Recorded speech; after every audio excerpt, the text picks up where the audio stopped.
किसान साथियों राम राम। आशा करता हूँ आप ठीक ठाक होंगे। साथियों आज हम फिर से गुलाबी सुंडी के ऊपर चर्चा करने वाले हैं। साथियों मैं आपको बता देना चाहता हूँ कि हमारे एरिया का कोई भी खेत ऐसा नहीं है कि जिस खेत के अंदर गुलाबी सुंडी नहीं है।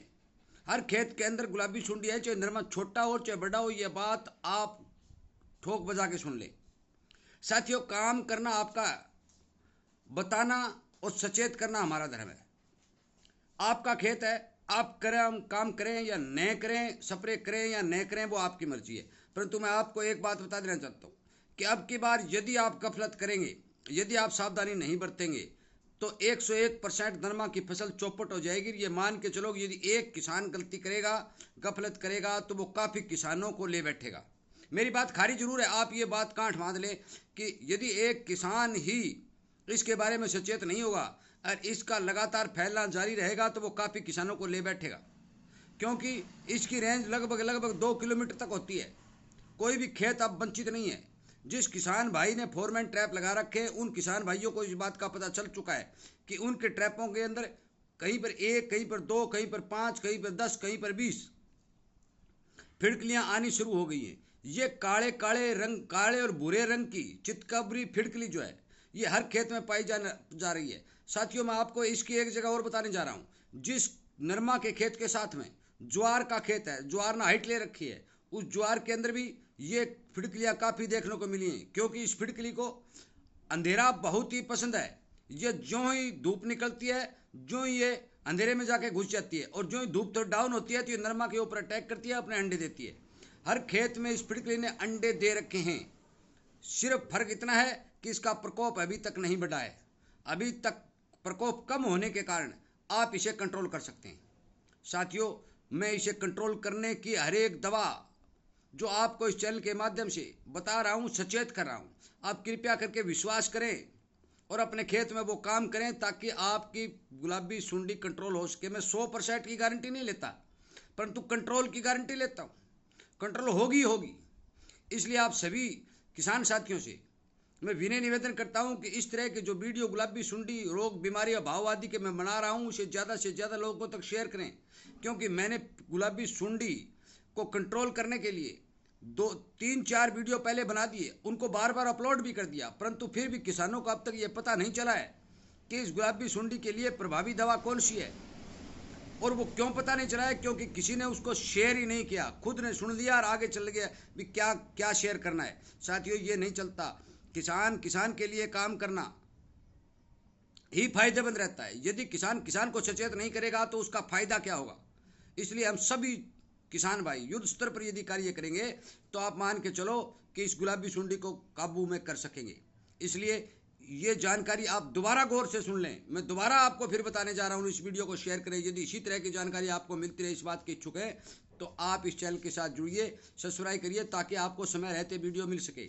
आपके खेत के अंदर बीमारी ज़्यादा बढ़ जाती है और उसके बाद में यदि आपको वीडियो मिलता है और आप स्प्रे करते हैं तो उसका कोई कंट्रोल नहीं होता। इसलिए कृपया करके समय पर वीडियो प्राप्त करने के लिए बैल वाली घंटी को दबा करके इसके साथ जुड़ जाएं। साथियों गुलाबी सुंडी को कंट्रोल करने के लिए मैंने शुरू में आपको यह बताया था कि छोटे नरमा के अंदर भी आप नीम ऑयल और तुम्बा की स्प्रे निकालिए, उसमें कोई पैसा नहीं लगेगा। यदि बाजार से नीम ऑयल खरीदते हैं तो उसके अंदर 2 किलो प्रति एकड़ के हिसाब से तुम्बा कूट के, उसको उबाल के, उसका रख निकाल के उसमें मिलाइए और 1 एकड़ में स्प्रे कर दीजिए। 250 ग्राम तेल और 2 किलो तुम्बे का रख यदि आप स्प्रे करेंगे तो आपका उसमें फ़ायदा होगा। फोरमैन ट्रैप पहले आपको लगाने के लिए बोल ही दिए भी, आपको गुलाबी सुंडी की पकड़ करने के लिए, उसको देखने के लिए फोरमैन ट्रैप रूपी चौकीदार का प्रयोग आप जरूर करें। पहला स्प्रे नीम ऑयल और तुम्बे का अर्क का करने के बाद आप रीठा और तुम्बा का भी अर्क का स्प्रे कर सकते हैं। रीठा अकेले का भी स्प्रे कर सकते हैं। रीठा प्रसारी की दुकान पर मिलता है, 100 रुपये किलो के हिसाब से मिलता है। साथियों इसका छिलका अलग कीजिए, गुठली अलग कीजिए। छिलके को यदि आप भिगो कर रखते हैं तो 2, 3 दिन का या 4 दिन का समय है तो आप उसको कूट के भिगो के रख कर वो पानी तैयार कर सकते हैं। परंतु यदि आपके पास समय नहीं है तो आप छिलकों को उबाल के उसका अर्क निकाल सकते हैं। एक बार उबालने के बाद उसको दोबारा भी उबाला जा सकता है। साथियों 1 किलो रीठे की आप 1 एकड़ में 2 स्प्रे कर सकते हैं। पहली बार यदि उबालते हैं तो आप 5 लीटर पानी में आपने उबाला और उस 5 लीटर रीठा के अर्क का आपने अपने 1 एकड़ में स्प्रे कर दिया और 10 दिन बाद में दोबारा उसी छिलके को उबाल करके आप प्रयोग में ला सकते हैं। दोनों बार ही रिजल्ट अच्छा देगा। साथियों, ये जो फार्मूला है, यदि आप 2-3 बार लगातार तुम्बा रिठा नीम ऑयल के स्प्रे पहले निकाल देंगे तो आपकी सुंडी वहीं से कंट्रोल होनी शुरू हो जाएगी।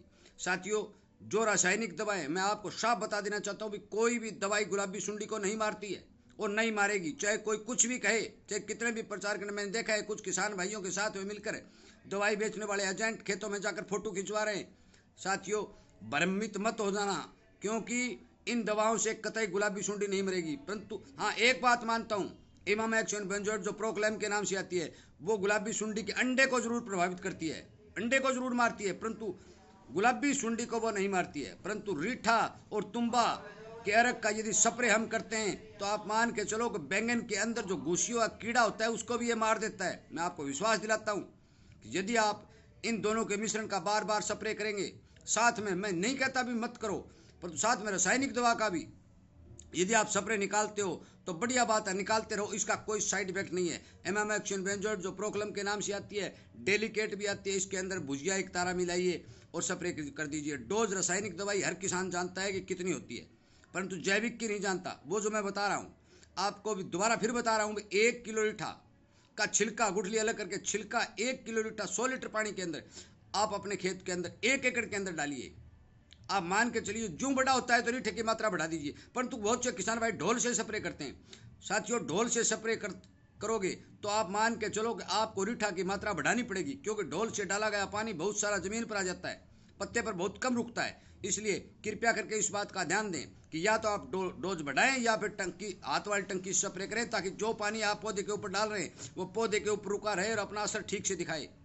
साथियों, मैं 3-4 वीडियो पहले भी अपलोड कर चुका हूँ और अब फिर कर रहा हूँ और आपको सावधान सचेत कर रहा हूँ कि आप अपने नरमा की फसल को बचाने के लिए यदि युद्ध स्तर पर काम करेंगे, हर 10वें दिन हल्की भारी जो भी मेल द्वारा बताई गई या कोई विशेषज्ञ या डॉक्टर द्वारा बताई गई है उस स्प्रे को निकालते रहेंगे तो वास्तव में आपकी गुलाबी सुंडी कंट्रोल होगी। साथियों, ये गुलाबी सुंडी पहले दक्षिण भारत में आई थी, गुजरात, महाराष्ट्र और मध्य प्रदेश के अंदर इसने हाहाकार मचा दी थी, परंतु उन किसानों ने लगातार अपना प्रयास करके, एकता करके, हर किसान को इस बात के बारे में जानकारी देके इस सुंडी को कंट्रोल कर दिया। पर हमारे एरिया के किसान जो आपस में जुड़ नहीं रहे, जो किसान की सुन नहीं रहा है, कुछ तो ये भी कह रहे हैं कि क्या होने वाला है, कुछ होने वाला नहीं है, हम तो जहर नहीं डालेंगे, हम तो सबरा नहीं करेंगे। साथियों, ये धारणा मुझे नहीं लगता कि ठीक है। आपकी खेती चौपट हो जाएगी। पिछले साल जो मार पड़ी वो अब की बार मार फिर पड़ने वाली है। यदि बीमारी के चपेट में फसल आ जाती है तो मान के चलो कि किसान का बहुत बड़ा नुकसान हो जाएगा। साथियों, बरसात की कमी के चलते लगातार ग्वार, बाजरा, मूंग और मोठ आदि की फसलें नष्ट हो रही है, परंतु किसान नरमा को बचाने के लिए जी तोड़ मेहनत कर रहा है। हर बारी जो नहर की आती है या ट्यूबवेल का पानी नरमा में दे रहा है, परंतु यदि नरमा में भी गुलाबी सुंडी आ गई तो फिर आपके खेत में बचेगा क्या। इसलिए मेरा आपसे विनय निवेदन है कि इसी तरह की जानकारी आपको मिलती रहे, आपको सचेत होने का समय मिलता रहे, क्योंकि मैंने 2 महीने पहले भी ये वीडियो बनाकर डाल दिया था। आपने एक फार्मूला और भी बताया था कि जिस किसान ने मेरे फार्मूले को अपनाया है उस किसान को फायदा होगा। मैंने 12 किसानों से बात किया, उन्होंने ये स्प्रे की है, उनको अच्छा रिजल्ट मिला है।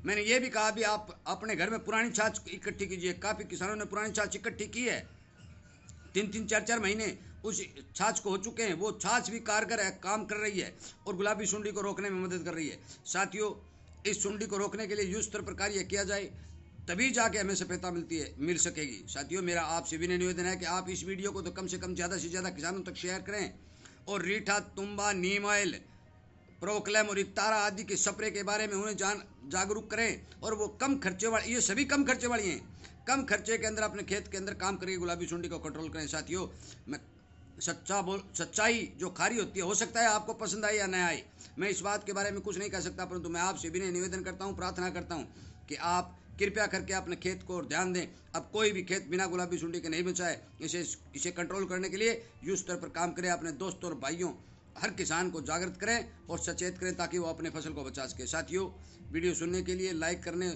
और शेयर करने के लिए और चैनल के साथ जुड़ने के लिए आपका बहुत बहुत धन्यवाद।